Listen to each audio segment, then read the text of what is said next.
दोस्तों यह कहानी अक्टूबर 2021 की है। दोस्तों नवरात्रि के समय पूरे गुजरात में गरबा की गजब की धूम रहती है। दोस्तों 2021 में भी ऐसा ही माहौल था। 10 से 11 अक्टूबर के बीच की रात को गुजरात के बड़ौदरा की रहने वाली एक 36 साल की महिला अपनी 6 साल की बेटी के साथ गरबा खेलने के लिए पास के ग्राउंड में जाती है। आधी रात को जब वापस आती है तो दोस्तों अचानक माँ और बेटी की तबीयत खराब होती है और अस्पताल जाते जाते दोनों की सांसें थम जाती हैं। दोस्तों इस खबर से हर कोई अचंभित रह जाता है कि जो माँ बेटी बड़ी मस्ती के साथ गरबा खेल रही थीं, अचानक से उसकी मौत कैसे हो सकती है। पुलिस भी इसी सवाल का जवाब में तलाश में लग जाती है। इसकी जांच शुरू होती है। दोस्तों अब जांच में आगे जो खुलासा होता है उसे जानकर हर किसी के पैरों तले जमीन खिसक जाती है। पूरी सच्चाई यकीन से परे थी। तो दोस्तों आखिर इस माँ बेटी की मौत की वजह क्या थी और इन दोनों की मौत का करवा कनेक्शन क्या था, इन दोनों का कातिल कौन था। दोस्तों इस वीडियो में आगे बढ़ने से पहले आप हमारे चैनल को सब्सक्राइब कीजिए और साथ में बेल आइकन जरूर दबाएं, जिससे हमारा हौसला बढ़ता रहे। दोस्तों हमने पहले बताया कि यह कहानी गुजरात के बड़ौदरा शहर की है। इसी शहर में तेजस पटेल नाम का एक व्यक्ति अपनी 36 साल की पत्नी शोभना पटेल और 6 साल के बेटे काव्या के साथ रहती थी। बेटी काव्या के साथ रहती थी। दोस्तों तेजस पटेल और सोमना की शादी कुछ साल पहले ही हुई थी। सोमना कुछ साल तक तो तेजस के साथ ससुराल में रहती है। हालांकि कुछ समय बाद ही किसी बात को लेकर परिवार में कड़वाहट बढ़ने लगती है। दोस्तों एक समय बाद यह कड़वाहट इतनी ज्यादा बढ़ जाती है कि सोमना अपने पति तेजस पटेल के साथ वापस अपने माता पिता के घर आ जाती है और यहीं पर रहने लगती है। पिछले 5 साल से तेजस अपनी पत्नी के साथ अपने ससुराल में ही रह रहा था। दोनों शोभना और तेजस की 6 साल की काव्य नाम की बेटी जो इन लोगों के साथ ही रह रही थी। परिवार का भरण पोषण करने के लिए तेजस पटेल बड़ौदरा की मशहूर गेंदा सर्कल के पास एक इलेक्ट्रॉनिक शोरूम में बतौर सेलमैन का काम किया करता था। तो दोस्तों यह परिवार मिलजुल कर अच्छी जिंदगी जी रहा था, मगर इन सभी की जिंदगी बहुत लंबे समय तक अच्छी नहीं रह पाती है। तारीख थी 10 अक्टूबर 2021। नवरात्रि का समय चल रहा था। इस दौरान पूरे गुजरात में बड़े पैमाने पर गरबा कार्यक्रम आयोजित किया जाता है। दोस्तों एक अपार्टमेंट में सोमना और तेजस रहते थे। उसे समिति के प्लॉट पर 10 से 11 अक्टूबर की रात गरबा कार्यक्रम का आयोजन किया गया था। रात के लगभग 9:30 बजे सोमना अपनी 6 साल की बेटी काव्या को लेकर समिति के इसी ग्राउंड में आ जाती है। यहाँ ये दोनों लोगों से मिलते जुलते हैं और बड़े मौज मस्ती के साथ गरबा खेलते हैं। दोस्तों रिपोर्ट के मुताबिक लगभग की 11:30 बजे से 12 बजे रात तक गरबा पार्टी चलती रहती है। प्रोग्राम के खत्म होने के बाद रात के लगभग 12 बजे के आसपास सोमना अपनी बेटी को लेकर वापस अपने कंपार्टमेंट में आ जाती है। इस समय तक परिवार के दूसरे सदस्य सोने की तैयारी कर रहे थे। तो दोस्तों सोमना भी अपने भाई जितेंद्र बढ़िया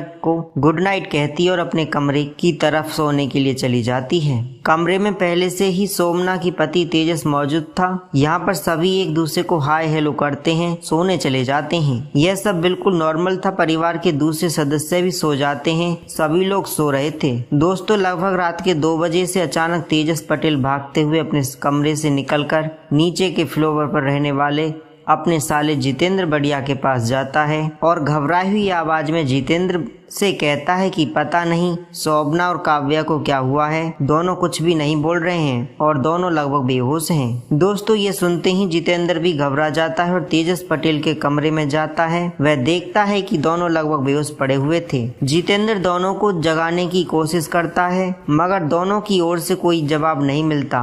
घबराकर दोनों को लेकर जितेंद्र पास के अस्पताल में जाता है। यहाँ आते ही डॉक्टर दोनों को मृत घोषित कर देता है। दोस्तों जैसे इस खबर की जानकारी समिति में रहने वाले लोगों को मिलती है, हर कोई हैरान रह जाता है। लोग अपने हिसाब से दोनों के मरने का कारण अनुमान लगाना शुरू कर देते हैं। इस मामले की जानकारी पुलिस को भी दे दी जाती है। जो कि 2 लाशों का मामला था, इसलिए पुलिस वाले भी भागते हुए मौके पर पहुंच जाते हैं और दोनों की लाश को अपने कब्जे में लेते हुए पोस्टमार्टम के लिए भेज देते हैं। दोस्तों वैसे तो पहली नजर में ही पुलिस वालों को दोनों की मौत नेचुरल नहीं लगती है, क्योंकि शोभना के गले पर गहरे निशान दिखाई पड़ते हैं, जैसे मानो किसी ने उसका गला दबाया हो। इसके बावजूद पुलिस वाले भी कुछ एक्शन लेने से मना कर देते हैं जब तक कि पोस्टमार्टम रिपोर्ट का इंतजार करते हैं। कुछ समय बाद पुलिस वालों को शोभना और काव्या की पोस्टमार्टम रिपोर्ट मिल जाती है। पोस्टमार्टम रिपोर्ट में कहा जाता है कि शोभना की मौत गले दबाने की वजह से हुई है। दोस्तों 6 साल की काव्या की भी मौत की वजह वह भी दम घुटने को ही बताया जाता है। इसके अलावा इन दोनों माँ बेटी के पोस्टमार्टम रिपोर्ट में एक चीज कॉमन थी जो हर किसी को ध्यान अपनी ओर आकर्षित करता है। दरअसल रिपोर्ट में कहा जाता है कि दोनों के शरीर में जहर के अंश पाए गए हैं। कुल मिलाकर पोस्टमार्टम रिपोर्ट में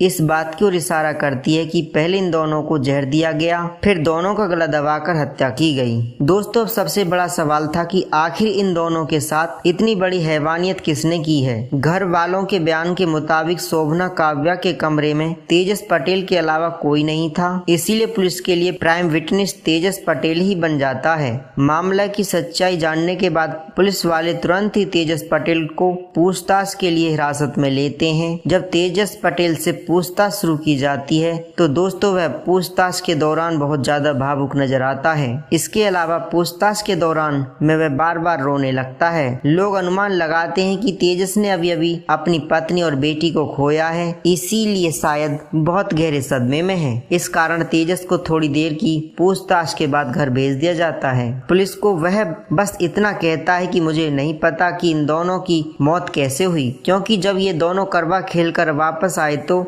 हम सभी सो गए थे। फिर अचानक से जब मेरी नींद रात के 2 बजे खुली और जब मैं इन दोनों को उठाने की कोशिश की तो दोनों की ओर से किसी तरह का जवाब नहीं मिला। दोस्तों इमोशनल में तेजस पटेल को भले ही पुलिस ने छोड़ दिया, मगर अभी भी वही पुलिस के लिए प्राइम विटनेस था। मगर हालात की गंभीरता को देखते हुए पुलिस जल्दबाजी नहीं कर रही थी। अब पुलिस वाले तेजस पटेल के घर की छानबीन करने का फैसला करते हैं। घर में तलाशी के दौरान जब पुलिस वाले छत पर जाते हैं तो उन्हें छत पर कचरे में चूहे मारने की दवाई के डब्बे का मिलना इत्तेफाक नहीं था, क्योंकि पोस्टमार्टम रिपोर्ट में भी शोभना और काव्या के शरीर से चूहे मारने वाली दवा के सैंपल बरामद किए गए थे। दोस्तों पुलिस वालों को पक्का यकीन होने लगता है कि इन दोनों की हत्या के पीछे शायद तेजस पटेल का ही हाथ है और वह बस पुलिस वालों के सामने इमोशनल बनकर नाटक करने की कोशिश कर रहा है। फिर भी पुलिस वाले कुछ भी एक्शन लेने से पहले सर्च के दौरान ही तेजस पटेल का मोबाइल फोन अपने कब्जे में लेते हैं और उसे फॉरेंसिक जांच के लिए भेज दिया जाता है। दोस्तों मोबाइल से पुलिस वालों को इस केस में बहुत बड़ा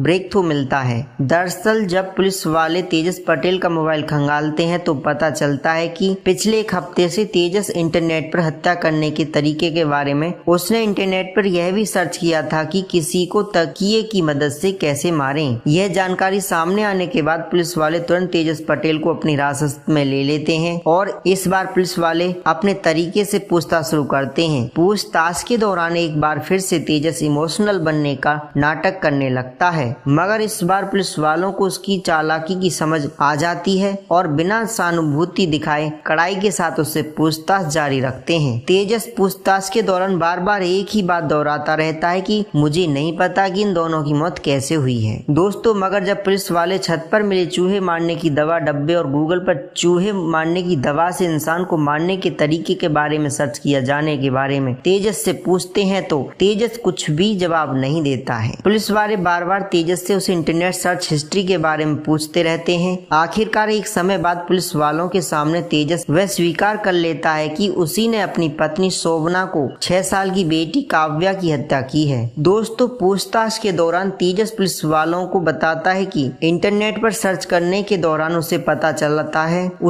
चलता है कि चूहे मारने की दवा का इस्तेमाल करके कैसे इंसान की जान ली जा सकती है। इसके बाद वह आइसक्रीम खरीद कर लाता है, फिर उसमें चूहे मारने की दवा मिला देता है और जब पति और बेटी रात में करवा खेल कर आती हैं तो साजिश के तहत तेजस बड़े प्यार से दोनों को आइसक्रीम खिला देता है और फिर तीनों बड़े आराम से सो जाते हैं। दोस्तों पुलिस के सामने किए गए खुलासे के मुताबिक रात के लगभग 1 बजे अचानक शोभना जोर जोर से हिचकी लेने लगती है। तेजस को लग रहा था कि आइसक्रीम खाकर दोनों बड़े आराम से मर जाएंगे, मगर ऐसा नहीं होता है। शोभना की हिचकी की वजह से तेजस की नींद खुल जाती है तो वह देखता है कि शोभना लगभग बेहोश है और जोर जोर से हिचकी ले रही है। तेजस को लगने लगता है कि शायद चूहे मारने की दवा से ज्यादा असर नहीं होगा, तो इसीलिए वह तुरंत ही दुपट्टे से शोभना का गला जोर से घोट देता है और तब तक घोटता रहता है जब तक कि उसकी सांसें थम नहीं जाती। पत्नी को मारने के बाद तेजस के पास ही सो रही बेटी काव्या का भी मुंह तकिए से जोर से दबा देता है और उसकी सांस थमने तक से उसका मुंह दबाए रखता है। दोनों की हत्या करने के बाद लगभग 1 घंटे बाद बेटी और पत्नी के शव की बगल में ही तेजस बैठा रहता है और फिर लगभग 2 बजे चिल्लाते हुए नीचे अपने साले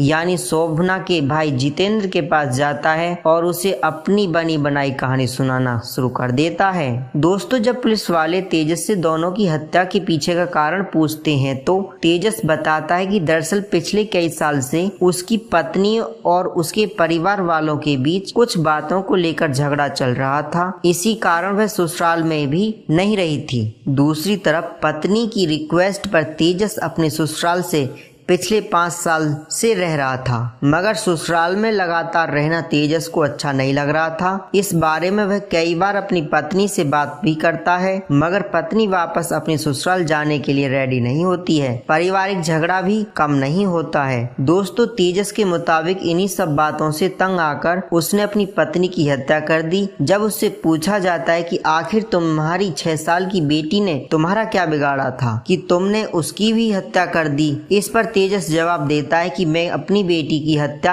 बस इसलिए कर दी कि कल बड़ी होकर वह अपनी माँ के बारे में मुझसे कोई सवाल ना करे। तेजस पुलिस के सामने बयान देता है कि अगर मैं अपनी बेटी को जिंदा छोड़ देता तो एक ना एक दिन उसे यह बात पता चल जाती कि मैंने ही अपनी पत्नी को यानी उसकी माँ की हत्या की है, फिर वह मुझसे नफरत करने लगती। दोस्तों, तेजस को पुलिस गिरफ्तार कर लेती है। केस की मौजूदा स्थिति की बात करें तो जैसा कि अमूलन होता है, इसी केस की भी सुनवाई अदालत में चल रही है। वही तेजस पटेल सजा के इंतजार की सलाखों के पीछे बंद है। दोस्तों, वैसे